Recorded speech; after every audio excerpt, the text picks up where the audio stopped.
Selamat malam pemirsa. Buronan tindak pidana korupsi perluasan jaringan listrik tegangan rendah dan menengah Dinas Pertambangan dan Energi Kabupaten Raja Ampat diringkus Kejaksaan Negeri Sorong. Mengenal varian baru COVID-19 yaitu varian Omikron asal Afrika. Dua informasi ini akan kami ketengahkan bersama sejumlah informasi menarik lainnya di CWM News malam hari ini, Selasa 30 November 2021 bersama saya Iksanti Syafaati. Dan pemirsa, inilah CWM News selengkapnya.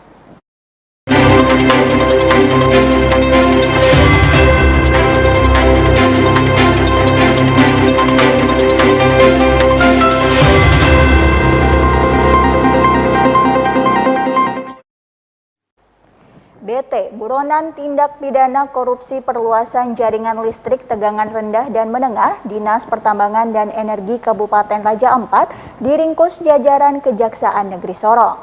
Yang bersangkutan berhasil ditangkap saat berada di Jakarta Selatan.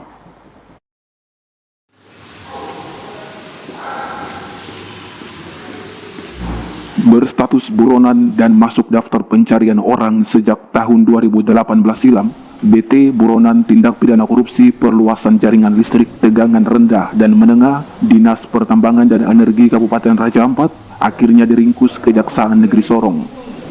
Mantan Direktur PT Forking Mandiri tersebut diringkus pada salah satu kontrakan di kawasan Karet Pedurenan Setiabudi, Jakarta Selatan pada 25 November 2021.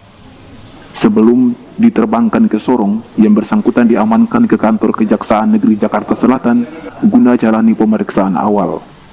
Berdasarkan hasil audit BPK, terdapat kerugian negara mencapai 1,3 miliar rupiah.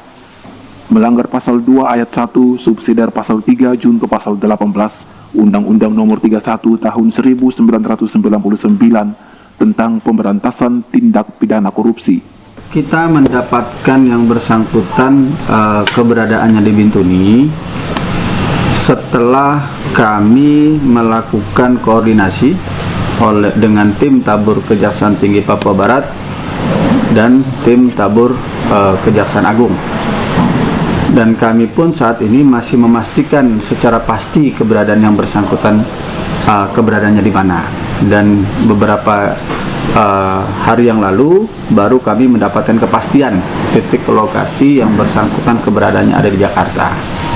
Artinya apa yang didapat di Bintuni itu kami belum bisa memastikan secara pasti. Nah, baru di kabupaten pada saat beberapa minggu yang lalu atau beberapa hari yang lalu kami baru mendapatkan kepastian dari tim Tabur dan kami langsung bergerak.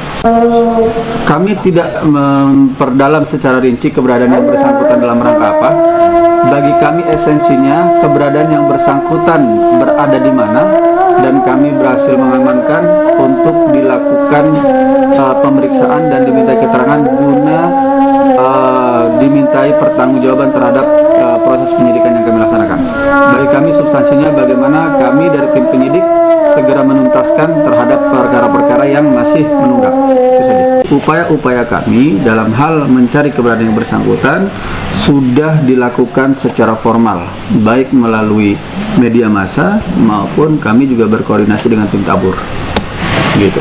Kami juga mencari identitas yang bersangkutan secara pasti berada di mana, dan kami juga mencari informasi dengan berbagai macam metode dan cara, termasuk salah satunya kami berkoordinasi dengan tim Tabur Kejaksaan Tinggi Papua Barat dan tim Tabur Kejaksaan Agung melalui AMC. Agenda pemeriksaan sebagai tersangka dan kami sudah berkoordinasi dengan penasihat hukum dan tadi sudah didampingi dan diserahkan juga surat kuasanya, yaitu melalui pengacaranya atas nama Pak Kosmas,